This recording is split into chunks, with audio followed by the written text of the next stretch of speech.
Good morning সবাইকে। আশা করছি তোমরা সকলেই খুব ভালো আছো, আমরাও বেশ ভালোই আছি। আজকে হচ্ছে শনিবার, ঘড়িতে সময় এখন ওই সকাল 5:30।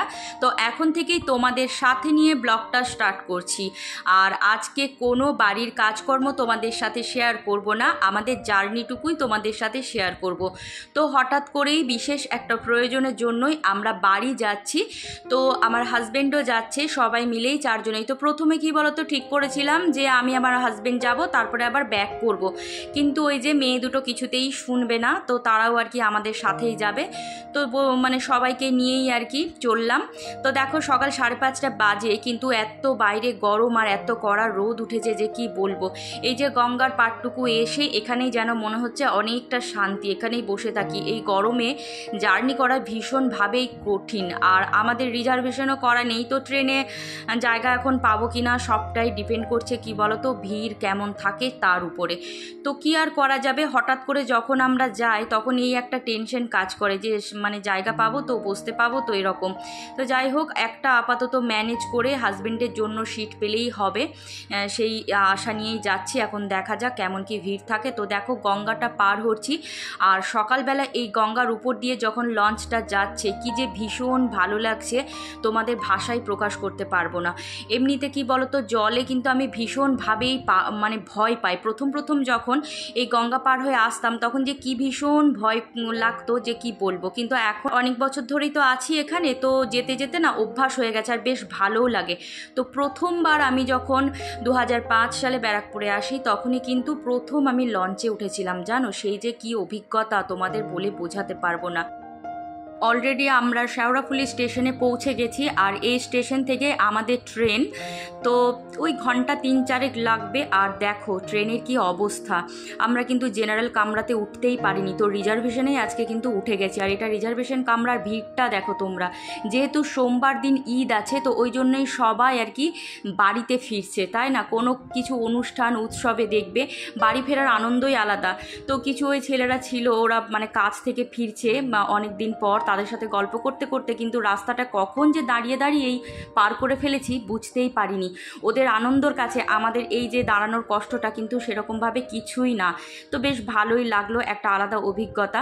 তো দেখো আমরা অলরেডি কিন্তু পৌঁছে গেছি, আর কি যে রোদ গরম তোমাদের বলে বোঝাতে পারবো না। তো এখন হালকা করে একটুখানি টিফিন করে নেবো, কারণ স্টেশন থেকে আবার বাড়ি যেতে যেতে অনেকটা টাইম লেগে যাবে, যেহেতু হাজবেন্ডের একটা টাইমে খাওয়ার দাওয়ারের ব্যাপার থাকে।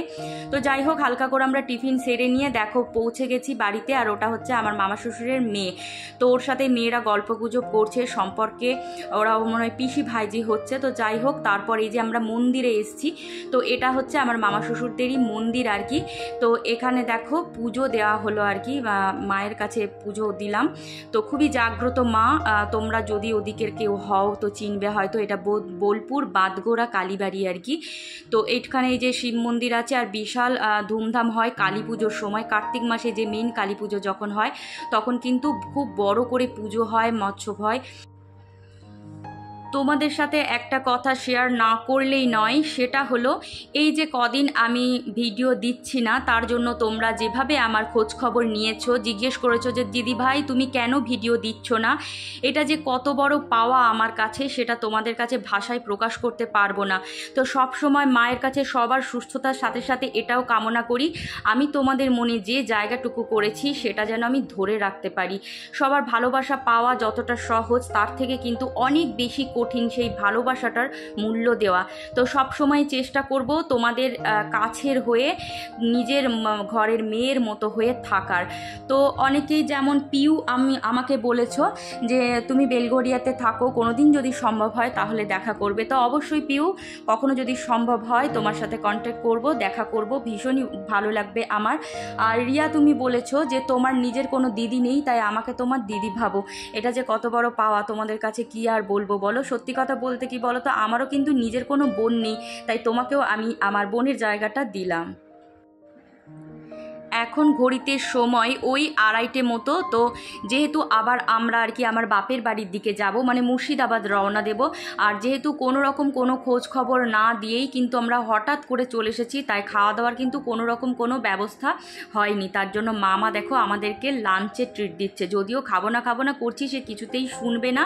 সবাইকে ধরে জোর করে এখন এই দেখো রেস্টুরেন্টে নিয়ে এসছে। তো এখন এই যে খাওয়া দাওয়া করে তারপরে আবার আমরা আমার বাড়ির দিকে যাব আর কি। যেহেতু একবার এসছি যখন, তখন আর কি ফিরে যাব এমনি, যেহেতু সবাই মিলেই এসছি, তার জন্য কি বলতো বাড়িতে দেখা করে আবার যাব।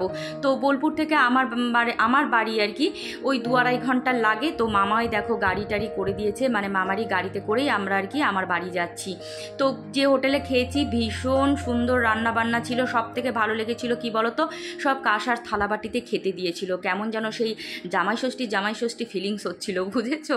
তো যেহেতু 2 দিন আগেই জামাই ষষ্ঠীও গেল, তখন তো আসা হয়নি, আর আমাদের আসার কোনো কথাও ছিল না। ওই যে বললাম না তোমাদের, খুব বিশেষ একটা প্রয়োজনে আমরা বাড়ি এসেছিলাম। আর এটা হচ্ছে আমার বাপের বাড়ির, মানে আমার বাবাদের, আমাদের বংশের মন্দির আর কি, গোপীনাথ মন্দির। তো সেটাই তোমাদের সাথে একটুখানি শেয়ার করলাম। নিজের বাড়ি ঘন্টা কয়েকের জন্য এলেও কিন্তু মনে ভীষণভাবেই শান্তি লাগে। আর পরের দিন এই দেখো আমার ভাইয়ের বউ রান্না করছে, রবিবার এটা কিন্তু। তো দেখো সে নাইটি পরে আছে বলে কিছুতেই ভিডিওতে আসবে না, তাই সরে চলে গেল। তো ও কিন্তু রান্না বান্নাতে ভীষণ ভালো। আর এখানে দেখো আমার ছোটো কাকিমা আমার জন্য কত জাম দিয়ে গেছে। তো সেই জামগুলো এখন বসে বসে খাচ্ছি, আর কি যে ভালো লাগছে। বাপের বাড়ি আসার স্বাদ কিন্তু সত্যিই আলাদা। তো এই যে জামগুলো খেতে বসেছি, বাজারে এখন 200 থেকে 250 টাকা জামের দর। তো এই যে মানে পেয়েছি গাছের জাম, কি যে টেস্ট তা কি বলবো। আবার দেখো এই যে পুচকিটা কি যে জ্বালাচ্ছে কি বলবো তোমাদের। আর অনেক দিন পর আমাকে দেখছে, ওই জন্য আমার কাছে খুব একটা কিন্তু ঘেঁষছে না, বুঝেছো? মাঝে মাঝে ইচ্ছে করে যে আর ভিডিওই করব না, নিজেকে সবার থেকে আড়াল করে নিই। কিছু কিছু কমেন্ট এমন আঘাত করে, তখন কিন্তু মনে হয় যে কোথাও যেন আমি দুর্বল হয়ে পড়ছি। আবার যখন কিছু এমন কমেন্ট পাই, তারা যখন প্রতিনিয়ত আমার মনের জোর দেয়, তখন কিন্তু যতখানি দুর্বল হই তার থেকে অনেক বেশি নিজেকে শক্তিশালী মনে হয়। তেমনই একটা কমেন্ট আজকে আমি বলবো, সেটা হচ্ছে তপতি দিদিভাই, তুমি আমাকে একজন নেগেটিভ কমেন্ট করেছিল বলে তার কমেন্টের ভিত্তিতেই তুমি আমাকে অনেকখানি মানসিক শক্তি দিয়েছো। তো সত্যিই দিদিভাই তুমি ঠিকই বলেছো, জানো তো, মানে কিছু মানুষ থাকে যারা কিছু করতে পারবে না, কিন্তু অন্যকে ভালো থাকতে ভালো রাখতেও পারবে না, সেখানে গিয়ে আঘাত করবে। তো বোমভোলা নামে একটা মানে প্রোফাইল আর কি, যে আমাকে প্রতিনিয়ত সব ভিডিওতে গিয়ে গিয়ে কমেন্ট করে আসতে, দিদিভাই তুমি কবে ভিডিও করা বন্ধ করবে, তুমি ভয়েস রেকর্ড দিও না, তুমি এরকম ভিডিও ছেড়ো না, এটা ওটা নানা রকম। আরে ভাই, তোমার যদি আমার ভিডিও দেখতে নাই ভালো লাগে, তাহলে প্রত্যেকটা ভিডিওতে গিয়ে কেন কমেন্ট করছো, আর কেনই বা আমার ভিডিও দেখছো? আমার ভিডিওটা এমন কিছু বাধ্যতামূলক নয় যে তোমাকে দেখতেই হবে। এই আমরা আমার ফ্যামিলি নিয়ে যে পরিস্থিতির মধ্যে দিয়ে যাচ্ছি না, তোমার ওই কমেন্টে যখন চোখের কোণায় একটু হলেও আমার জল আসে বা আমি আহত হই, তখন কিন্তু কি বলো তো, তোমার মোটেও ভালো হবে না।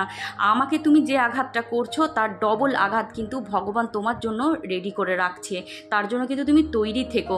তো আমি চাই না যে আমার মতো পরিস্থিতির মধ্যে কেউ পড়ুক। তোমরা সবাই জানো হাজব্যান্ডকে নিয়ে কি পরিস্থিতির মধ্যে দিয়ে আমরা যাচ্ছি। ওইটুকু 2টো সন্তান আমার, একজন সবে 18 হয়েছে আর একজন 13। তো একটা ফ্যামিলির মেন মানুষ যখন অসুস্থ হয়ে পড়ে, তখন সেই ফ্যামিলির ওপর দিয়ে যে কত ঝড় ঝাপটা মানসিক যন্ত্রণা যায়, যারা এই পরিস্থিতিগুলো ফিল করে তারাই একমাত্র কিন্তু অনুভব করতে পারে। তাই তোমাকে আমি বারবার বলছি, কাউকে ভালো রাখতে না পারো, কাউকে আঘাতটা করো না। প্রত্যেক মানুষের জীবনে যখন কোনো খারাপ পরিস্থিতি আসে, সেখান থেকেও যদি তারা ভালো থাকার চেষ্টা করে, সবসময় তাদেরকে শ্রদ্ধার চোখেই দেখো। আর যদি তোমার ভালো না লাগে, সেখান থেকে এড়িয়ে যেও। কারণ কি বলো তো, যখন আমরা ডাস্টবিন দিয়ে পার হই, যদি আমাদের নাকে গন্ধ আসে, তখন কিন্তু আমরা সেখানে রুমাল চাপা দিই, বা যদি কোনো খারাপ দৃশ্য দেখি বা খারাপ কিছু দেখি, তখন কিন্তু সেখান থেকেও কি করে চোখ সরিয়ে যেতে হয়, সেটাও কিন্তু আমরা আমাদের জীবন থেকেই শিখেছি। তাই তোমার যদি মনে হয় আমার ভিডিও ঠিকঠাক না, আমার কথাবার্তা কথাবার্তা ঠিকঠাক না, কেন তুমি দেখবে, তাই না বলো? এখানে তো তোমার বোকামোরই পরিচয় হচ্ছে যে আমার ভিডিও ভালো লাগছে না অথচ তুমি দেখছো। এটা কিন্তু নিজেকেই নিজে হাস্য কৌতুক সৃষ্টি করছো। তো যাই হোক, ভালো থেকো আর তোমার মানসিক সুস্থতা কামনা করি ঈশ্বরের কাছে। তো দেখো এই যে এখন চলে এসেছি রবিবার দিন বিকেলবেলা বহরমপুর স্টেশন। তো এখান থেকে আমরা বাড়ি ফিরবো। তো এই যে আমাদের ট্রেন চলে এসেছে, তো চলো উঠে পড়ি। আর সঙ্গে করে ভাইয়ের বউ, তাদের মানে 2 বাচ্চা, সবাই মিলেই আমরা যাচ্ছি। অলরেডি দেখো আমরা পৌঁছেও গেছি, এখন বাজে ওই রাত 8:30 মতো। তো চলো সকলেই ভালো থেকো। আর আমার ভিডিও যদি তোমাদের ভালো লেগে থাকে তাহলে অবশ্যই লাইক কমেন্ট করো। আর তোমরা যারা ভালোবাসো তাদের জন্য আমি অবশ্যই ভিডিও বানাবো, তাতে আমার যতই পরিশ্রম হোক, যতই কষ্ট হোক। আজকের মতো ভিডিওটা এখানেই শেষ করছি, দেখা হবে আবার পরের ভিডিওতে। ততক্ষণের জন্য টাটা।